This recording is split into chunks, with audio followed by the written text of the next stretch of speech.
So how do you actually know when it is the best time for a refinance? I mean, the rates have dropped, but with everything else going on, are there some hidden lurking downsides to doing a refinance? Today, I'm going to answer this question. Is it the worst time or is it the best? One shot, now the future is yours. Go!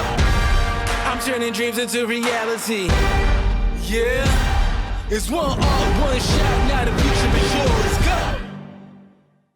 NerdWallet's totally concerned right now. They're saying, are you kidding me? Doing a refinance during a pandemic? Lenders are not at the top of their game. We've got the Fed who's moving the rate as low as possible, but do they even have the staff to keep up with the huge demand for everyone trying to do a refinance right now?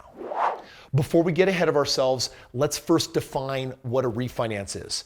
From Investopedia, refinancing a mortgage means paying off an existing loan and replacing it with a new one at a lower rate, or maybe even pulling out cash. So for example, I own a house, it's not paid off. I went to the bank and I got a loan.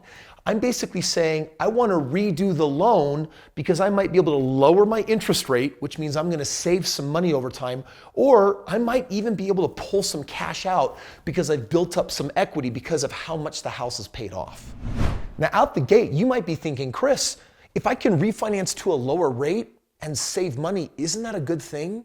Well, first of all, you actually have to understand how much money you may be saving, and in many cases, you could actually be losing money by doing a refinance. Consider this. When you refinance a house, you are already part of the way down the road of like a 30-year mortgage, or let's just run with that example. I bought my house 5 years ago, and that means on my 30-year mortgage, I'm 5 years in and I only have 25 to go before it's paid off. Did you know when you do a refinance that you start the clock over again? So if you do a 30-year mortgage or a 15-year mortgage, you're basically starting over right now, day one. But you also need to consider all of the fees. LendingTree says there's a ton of fees. You have your application fee, your origination fee, which can be 1.5% of the loan that you're trying to get. You've got $300 to $400 on an appraisal. You got inspection fees, title search fees, recording fees. In fact, if you add all of those fees up, they can come to a grand total of 2 to 6% of the whole loan balance. Like, I'm trying to get a $200,000 loan. This could cost me $4,000 or $10,000 in fees just to get the refinance in the first place. But on top of fees, you also have the interest rate. And I want to make sure you understand what that means. The interest rate is the cost you will pay each year to borrow the money from the bank.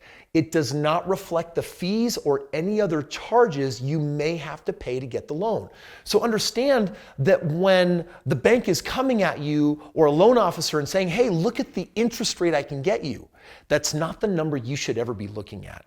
Instead, I want you to look at something called the APR, the annual percentage rate. You see, what the APR does is it reflects the interest rate, but it reflects all of the other fees wrapped in. If you really want to compare apples to apples, then you need to actually look at the APR and not the interest rate. So in preparing this video, I basically came up with 4 different reasons why someone would actually want to consider refinancing.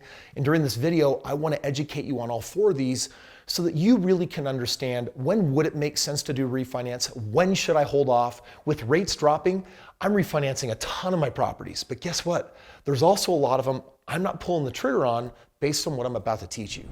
So the first reason why someone would want to refinance their property is what we've already talked about. They just want a lower interest rate. And remember, a lower interest rate is not better. It has to be tangibly lower. It has to be lowered enough to actually make sense because you have fees and costs to actually restructure the loan.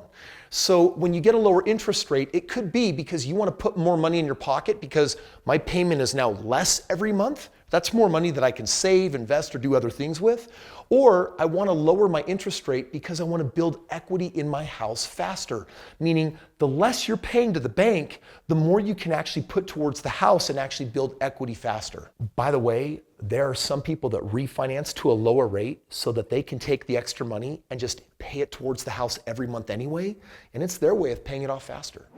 Now, as a general rule of thumb, NerdWallet suggests that you have to at least lower your interest rate by at least a full percent for you to even really consider whether it's worth it or not. So by the way, if you're just trying to lower your rate 0.5%, 1/4%, forget it. It won't be worth all the fees that you're going to incur.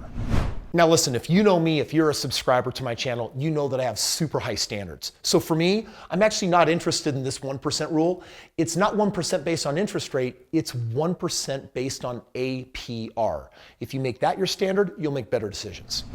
Let me give you an example. Let's just say that in 2010, you bought a home with a 5% APR on a small mortgage, $100,000. And let's just say for all simplicity that it's just a basic standard 30-year mortgage.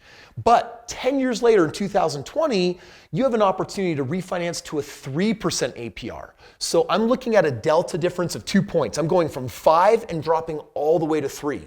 Is that worthwhile? Well, check it out. 5% APR has a monthly payment of $537 a month on the principal and interest of my $100,000 mortgage. But if I were to drop that to a 3% APR, my payment would drop to $344 a month. The total savings, $193 a month. Now, most people, if they can save $200 a month, guess what? They're gonna pull the trigger.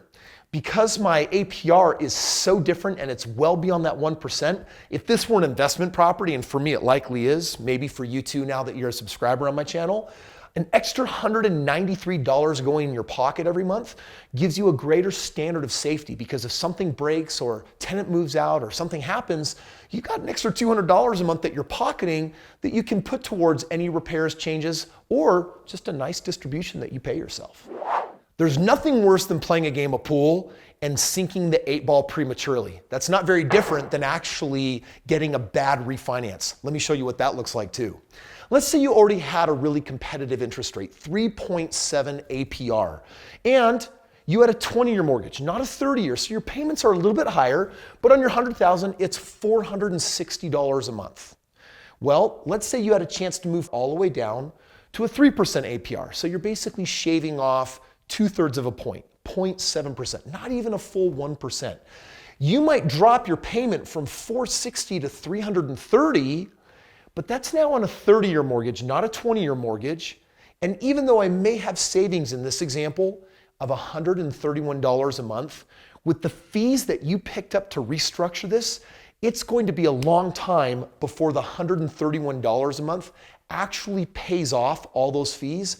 But worse, it's going to take 10 more years to pay off your mortgage if that was your goal in the first place. For me, really good example of a bad example. Now, I came up with the second reason for why people would do a refinance. And I got to tell you up front, it's one that I personally hate, but I understand why other people really like it. Basically, it's to shorten the term of the loan. You're basically saying rates are low. You know what? If you get a 15-year mortgage or a 20-year mortgage, they'll actually seduce you with the lower interest rate. But you know what happens when you go from a 30-year mortgage to a 15-year mortgage?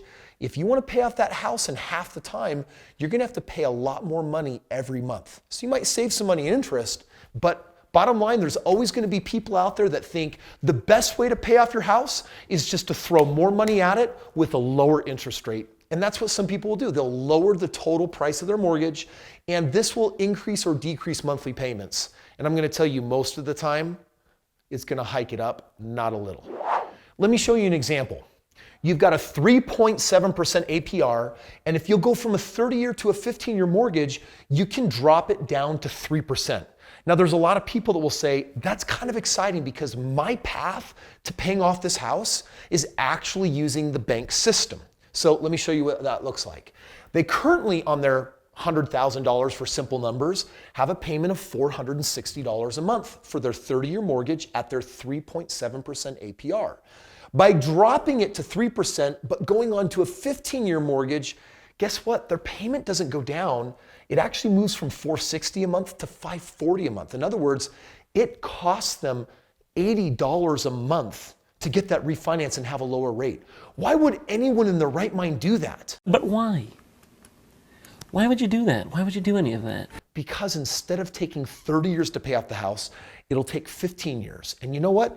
That's actually a really great strategy for people that don't have a better one. Now, a little side note from a savvy investor, I actually don't believe in paying off houses by working with the bank on their 15-year or 30-year programs or 40-year programs that they now have. For me, I feel like I'm able to make a lot more money and outperform the bank by investing my own money. So I don't throw extra money at a house trying to pay it off, because that's just trying to eliminate a debt. You can't live off of no debt. In fact, the right time to pay something off in my book is when your investments are making enough money that they can cover your expenses. Then pay off your stuff all you want. An adjustable rate mortgage basically means that the rate is going to go up and down based on things that happen in the market. A fixed rate mortgage, it doesn't move. It's going to stay that way for as long as the term of the note is. So if this is a 30-year mortgage, that rate will be that no matter what. Adjustable rates start lower than fixed rate mortgages, but they fluctuate as the market changes. Fixed rates can start out higher, but you know what? They're going to be dependably steady. Let's take a look at the last 10 years. So if you take a look at this chart from 2011 to 2020, what you can see is the top line is your 30-year fixed. And you'll see that it's higher than the yellow line, which is your 5-year ARM. On average, in the last decade, if you had a 5-year ARM, you would have actually enjoyed a lower interest rate, but at any point it could have actually shot up higher than the fixed rate, and then you'd actually be paying more money. Like, here's a couple of examples. So let's say for a moment that you actually got this loan in 2011 at the highest interest rate that you could have gotten fixed. You would have been way better off over the last decade with a 5-year ARM. However, let's say that you actually picked this up in 2013 when fixed rates were at the lowest. Well, guess what? The ARMs have crept up higher than that number over that period of time. You know, it's kind of a big gamble. For me, as an investor, I want my fixed rate mortgage and I don't want to actually deal with any of the fluctuation. So for me personally, I don't actually do any of this ARM stuff. By the way, if you have an ARM with as low as interest rates are, you're probably never going to score a lower fixed rate mortgage than right now. So you may want to consider locking that in. There is a fourth and final reason why people will refinance. And I got to tell you, this is one of my favorites. Investopedia talks about tapping equity to consolidate debt. That basically means my house is worth $300,000. I only owe $150,000. So the bank is willing to allow me to pull some of that money out of that house because it's 50% paid off. Well, a lot of people will say, you know what? I have really high interest rate on credit cards. I've got some other debts that are higher interest rates. But guess what? Interest rates on refinances are so low, I can pull that money out and I can consolidate my debts by paying off my credit cards, paying off my other debts. And guess what? If you have debts that are higher substantially than what you can get with mortgages right now, this could really make sense.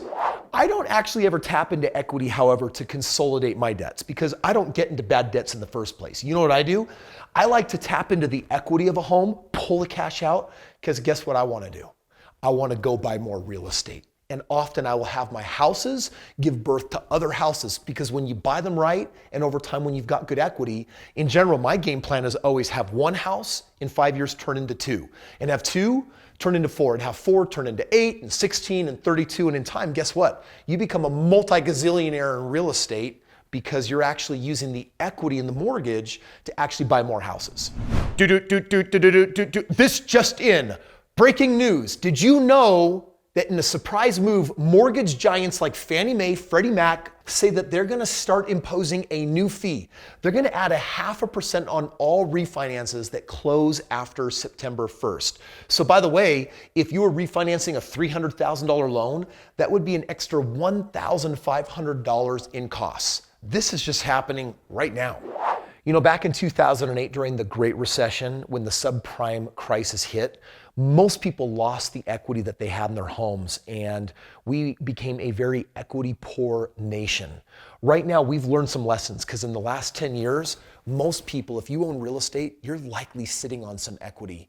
And so where rates have come down, I personally believe the best way for you to navigate this pandemic is by actually pulling money out of your house at these stupid low rates and then figure out how to get a positive arbitrage. That means borrow money for 3% and earn 10% on it or earn 25% on it.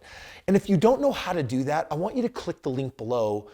You can speak to a member of my team for free. They'll show you how I get 25%, 50%, and 100% ROIs on my properties with time. And you know what? When you can borrow money as cheap as 3%, that's about as cheap as money will ever come. Don't focus on just paying off your debts because you can never retire with just less debt. What you need is income, which means you need investments and you need smart investments. So if you want to work with a pro and you actually want to learn how to invest in real estate and earn those high ROIs, you may have a pile of equity sitting in your home, or maybe 401ks or IRAs and some of the other advantageous changes that allow you to pull that out tax and mostly penalty free. If you want to learn more about how to do that, click the link below, get with my team, and let's explore what a partnership between you and I could look like. Hey, thank you so much for hanging with me during this video. By the way, if you really liked it, smash that like button for me. It tells YouTube and everyone else that this video is probably worth watching. But on top of that, if you're interested in really understanding how low the interest rates have gotten, I just came out with a dope video right over here. Click it and check it out. Should I refinance? Ready? Should I refinance or should not? I don't know what to do.